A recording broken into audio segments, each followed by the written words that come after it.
Okay, so in this video, we're going to use Laplace transforms along with convolution to solve this initial value problem. So we're going to do the thing that we always do with the Laplace transforms, which is to take the Laplace transform of both sides. When you do that and solve for the Laplace transform, you get that x of s is equal to s divided by s squared plus s plus 5 over 4. Plus, now in previous videos, we took the Laplace transform of that, but we're going to do convolution. And so when we do convolution, we don't need to know what the Laplace transform of that circled part is. In other words, we don't need to know what the Laplace transform of the non-homogeneous or the external forcing function is. So this is going to be, I'm going to write it like this, 1 over s squared plus s plus 5 quarters times the Laplace transform of 1 minus u pi of s. Let me make this a little more clear. Okay, so now, again, I'm going to do the normal Laplace transform thing. So on the first term, I'm going to do exactly what we've been doing with Laplace transforms so far, but on this term, I'm going to use convolution. So on both terms, I need to complete the square. So that's one thing I need to do no matter what. So this is going to be s divided by s plus 1/2 squared plus 1 plus 1 divided by s plus 1/2 squared plus 1 times the Laplace transform of 1 minus u pi. Okay, so how are we going to do this? Well, we're going to look, for the first term, we're going to look at the Laplace transform table and realize this kind of looks like the form for cosine, except the denominator looks like a is minus 1/2, and the numerator looks like a is equal to 0. So what we're going to do is we're going to add 1/2 and subtract 1/2, and when we rewrite everything, this is s plus 1/2 divided by s plus 1/2 squared plus 1 plus, or really minus, 1/2 times 1 over s plus 1/2 squared plus 1 plus 1 divided by s plus 1/2 squared plus 1 times the Laplace transform of 1 minus u pi of s. And now we are in a position where we can find the inverse Laplace transform. So the inverse Laplace transform, okay, we'll do this piece first. Okay, the inverse Laplace transform, let me sort of color code this. So the inverse Laplace transform of this is e to the minus t over 2 cosine of t. Again, this is just the e to the at cosine of bt form, where a is equal to minus 1/2 and b is equal to 1.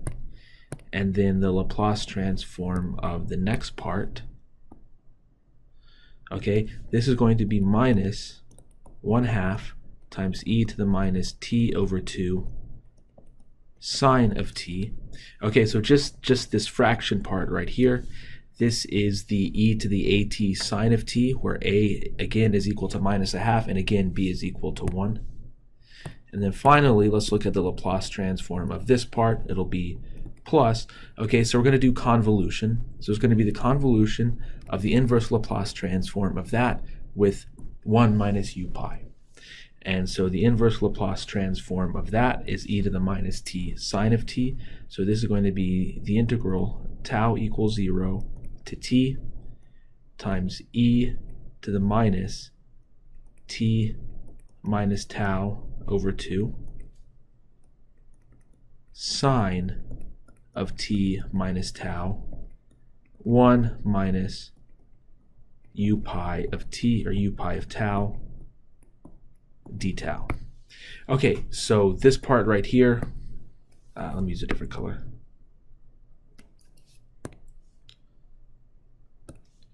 So this part right here, that's just a function, but now I want to concentrate on this integral. I want to analyze this integral a little more because it looks a little more complicated than it is. So the first thing that I want to note, I'm just going to copy everything down here.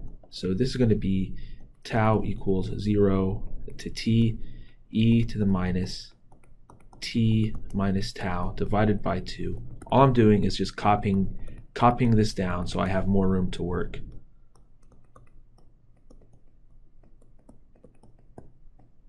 Sorry, that should be a tau.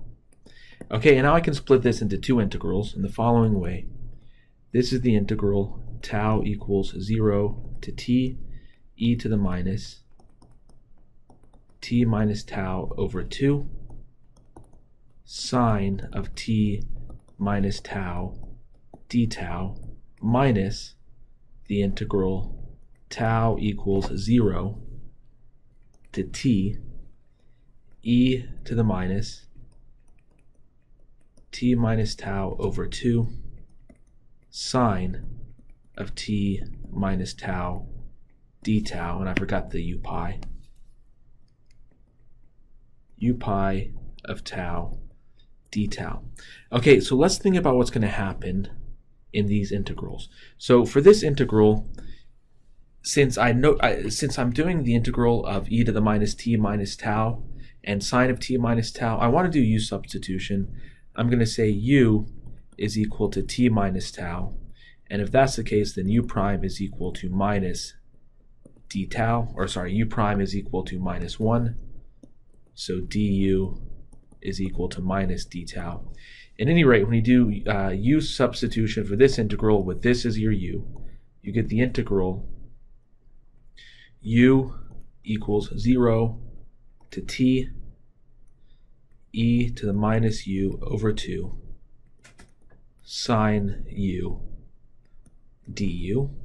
And then we have to subtract off this second integral, but I want to make a couple observations about the second integral. So notice that u pi of tau, this is equal to 0 if tau is less than pi, and it's equal to 1 if tau is bigger than pi. So in other words, if tau is less than pi, the integral is equal to 0. So we can just begin the integration at pi. Okay, now notice if t, so in this integral, in the limits of integration, tau is less than t. Okay, because tau goes from pi to t. So tau is never bigger than t. Tau is always less than pi. And so if t is less than pi, it implies that tau, which is less than t, is also less than pi. So really, this integral is only non-zero when u pi of tau is non-zero. In other words, when t is bigger than pi. So in other words, this second integral, this integral is only non-zero when t is bigger than pi. So we can just multiply this by u pi of t. And remember, u pi of t is going to be 0 when t is less than pi, and it's going to be 1 when t is bigger than pi. And now for this interval of integration, tau is bigger than pi, and when tau is bigger than pi, u pi of tau is just equal to 1. So we can move that. Okay, and so we can write this as u pi of t times the integral tau equals pi to t e to the minus t minus tau over 2 sine of t minus tau d tau. But now I can do u substitution on this integral again. Same u substitution. U is equal to t minus tau. And when you do this, well, the top integral is going to stay the same. That's just u equals 0 to t e to the minus u over 2 sine of u du minus u pi of t times the integral. Okay, when you do u sub, you end up, when you do u sub and make all of the appropriate adjustments, this becomes the integral u equals 0 to t minus pi e to the minus u over 2 sine of u du. Okay, and this whole thing can be written. So notice that the integral, this integral and this integral are very similar. So I can rewrite this whole thing.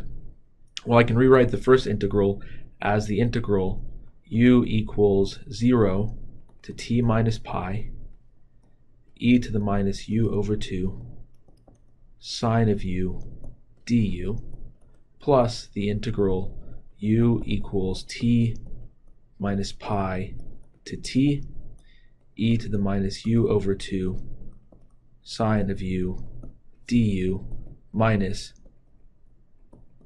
u pi of t, u equals 0 to t minus pi, e to the minus u over 2 sine of u du. Okay, so now what can happen, I'm going to come down here to this page below. What I can do is I can gather these terms together. And so I get 1 minus u pi of t times the integral u equals 0 to t minus pi, e to the minus u over 2 sine of u du, plus this piece right here, plus the integral u equals t minus pi to t e to the minus u over 2 sine of u du. So overall, we can write the solution in the following way. We can write it as these two pieces plus this piece. And so what we get then, or actually, we can write it as these two pieces plus this piece. And so what we get then is the following. The solution to the initial value problem is x of t is equal to e to the minus t over 2 cosine t minus 1/2 e to the minus t over 2 sine of t plus 1 minus u pi of t times the integral u equals 0 to t minus pi e to the minus u over 2 sine of u du plus the integral u equals t minus pi to t e to the minus u over 2 sine of u du. Okay, and so when t is bigger than pi, so notice that when t is bigger than pi, this integral is equal to 0, since 1 minus u pi is equal to 0. And so the part of the solution that is responding to the external force for big values of t is just going to be this integral right here. Okay, and that's an insight that you can get using Laplace transforms. You could have gotten it using other things, but in some ways it's maybe more clear here given how everything was set up.